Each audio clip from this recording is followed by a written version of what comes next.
আল্লাহর সম্পত্তি ঘোষণা করে আল্লাহর ওয়াস্তে জনগণ কল্যাণ জনসেবার জন্য উৎসর্গ করলে সেই উৎসর্গ করার কাজটি হলো ওয়াকাফ। যিনি ওয়াকাফ করেন তাকে বলে ওয়াকিফ, ওয়াকাফকারী। হাদিস শরীফে বর্ণিত আছে নবীজি সাল্লাল্লাহু আলাইহি সাল্লামের দ্বিতীয় খলিফা হযরত সাইয়্যিদনা ওমর রাদিয়াল্লাহু আনহু কোরআন মাজিদে আছে লান তানালুল বিররা হাত্তা তুনফিকু মিম্মা তুহিব্বুন সাদাকাল্লাহুল আযীম। সূরা আল ইমরানের ৯২ আয়াত চতুর্থ পারার শুরু। আয়াতের সার কি? তোমার জীবনের সবথেকে প্রিয় মূল্যবান সম্পদ আল্লাহকে যদি দাও তাহলে তুমি জান্নাত যেতে পারবে। হযরত ওমর রাদিয়াল্লাহু আনহু নবীজির কাছে এসে বলছেন, খায়বারে আমার একটা সম্পত্তি আছে, আমি সেই সম্পত্তিটি আল্লাহর নামে দিতে চাই। নবীজি সাল্লাল্লাহু আলাইহি সাল্লাম বললেন, তুমি এটা আল্লাহর নামে ওয়াকফ করে দাও। এটা হাদিসের দ্বারা ওয়াকফ প্রমাণিত। এবং দ্বিতীয় কি, আমরা আপনাদের কাছে পাঠিয়েছি, এই টিন নিয়ে গেছে, সাহায্যের হাত বাড়াবেন। কোথায় গিয়ে দম নেওয়া হবে বলা মুশকিল, এর শেষ কোথায় বলা মুশকিল। যদি কেন্দ্র সরকার জোর করে ওয়াকফ আইন পাশ করে তখন মাথায় কাফন বেঁধে আমাদের রূপ আমরা ইনশাআল্লাহ দেখাবো।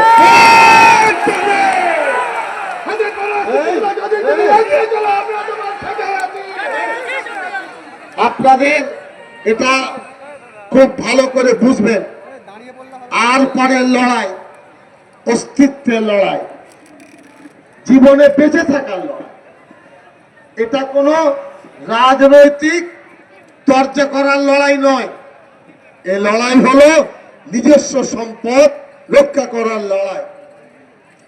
নবীজি সাল্লাল্লাহু আলাইহি সাল্লামের কাছে গেলেন, নবীজি বললেন, আমি সেই সম্পত্তি ওয়াকফ করো আর উৎপন্ন ফসলকে সদকা করে দাও।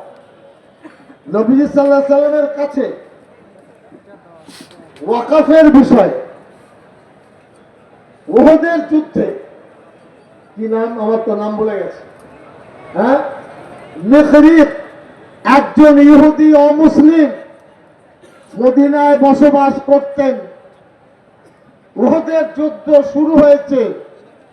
মিখরিক বললেন, এটা হাদিস শরীফ আছে, ওগো দয়ার নবী, আমি যদি মারা যাই তো আমার 7টি খেজুরের বাগান আছে, এই 7টি খেজুরের বাগান দয়ার নবীর উপরে আমি দিয়ে গেলাম, ওয়াকফ করে গেলাম।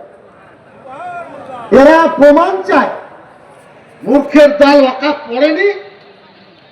ওয়াকফ কাকে বলে তারা জানেন না। এটা আমাদের কর্তব্য, আমরা বলবো না তো বলবে কে? আমাদের ব্যথা বেদনা আমরা রাস্তায় বলবো না তো বলবে কে? এটা মনে রাখবেন। নবীজি সাল্লাল্লাহু আলাইহি সাল্লাম ওই মানুষটি মরার পরে 7টি বাগানের মালিক হলেন। ये 7टी बागान रसूल मकबूल सल्लल्लाहु अलैहि वसल्लम मिल्लत के लिए, मुसलमानों के लिए वक्फ कर दिया। ये सबूत है। मदीना तैयबा में सहल और सुहेल 2 नाबालिग भाई थे। आका दो जहां को पसंद आया क्या मस्जिद बननी चाहिए।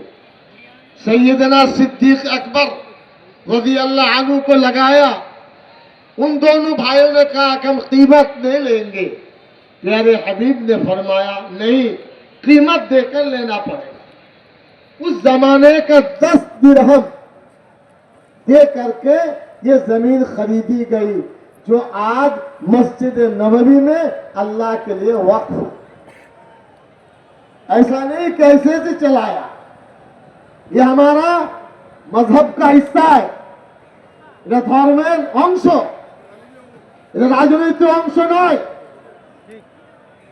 এরপরে আমি আপনাদের বলবো, সৈয়দনা ওসমান রাদিয়াল্লাহু আনহু সবাই জানেন 98 সালে যখন হজে যায়, তার প্রসিদ্ধ কূপ, কি কি নাম তার, হ্যাঁ বাইরে আগে কি নাম, ওনার মিষ্টি পানির কূপ ছিল, 35,000 দিরহাম দিয়ে কিনলেন।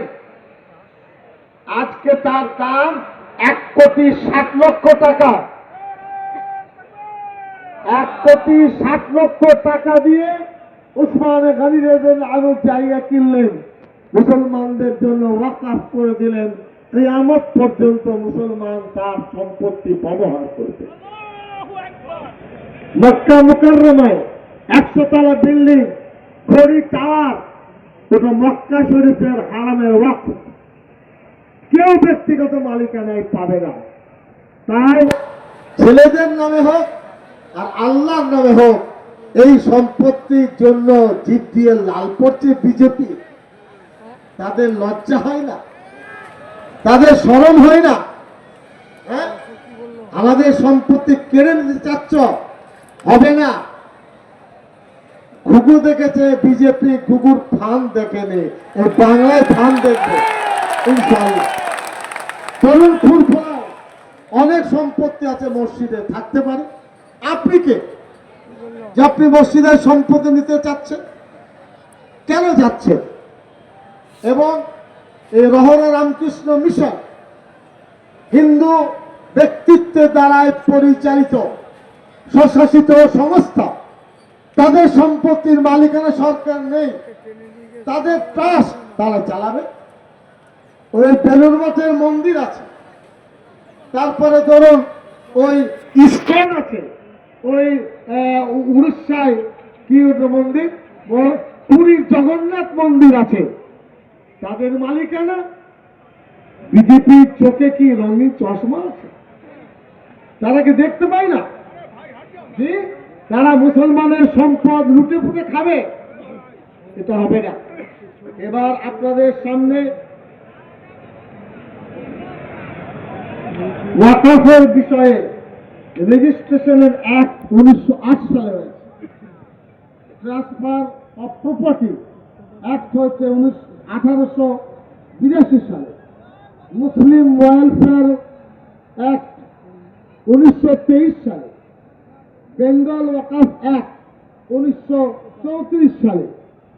এই সমস্ত ওয়াকফ সম্পত্তি 40 পাতার সংশোধনী এনেছে বিজেপি।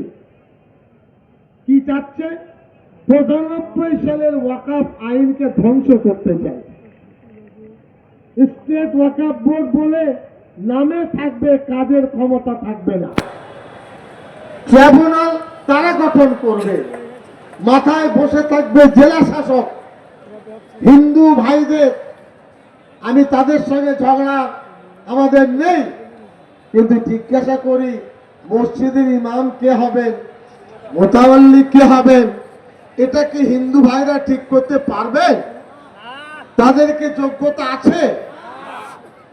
কোন এক মন্দিরের পুরোহিত কে হবে, সিদ্দিকুল্লাহ চৌধুরীকে ঠিক করতে পারবে? পারবে না।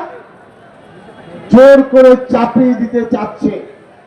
আমি অনুরোধ জানাবো আজকে সমাবেশের মাধ্যমে, मैं गुजारिश करना चाहता हूं तमाम अपोजिशन पॉलिटिकल पार्टी को, आप अपनी ताकत से वक्त बिल को विरोध कीजिए, विरोध कीजिए। ये मुसलमानों के धड़कन है। हम किसी जात पर नहीं, अल्लाह पर भरोसा है। और हिंदुस्तान सेकुलर मुल्क है। कॉन्स्टिट्यूशन में हमको आजादी दी गई, हम चलेंगे, जमीन खरीदेंगे और इदारा कायम करेंगे। आप कौन होते हैं साहब, यार साहब?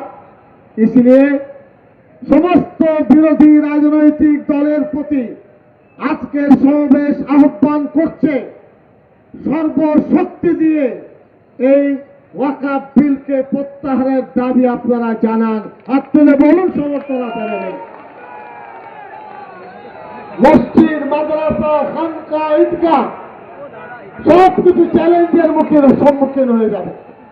এটা কোনো মামুলি প্রশ্ন নয়।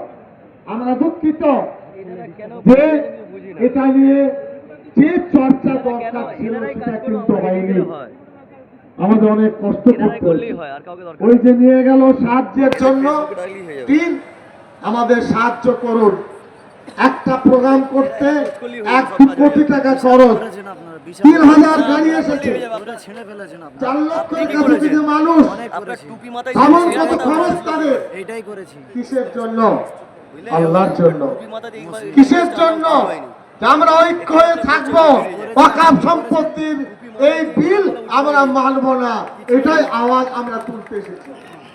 আমি অনুরোধ জানাবো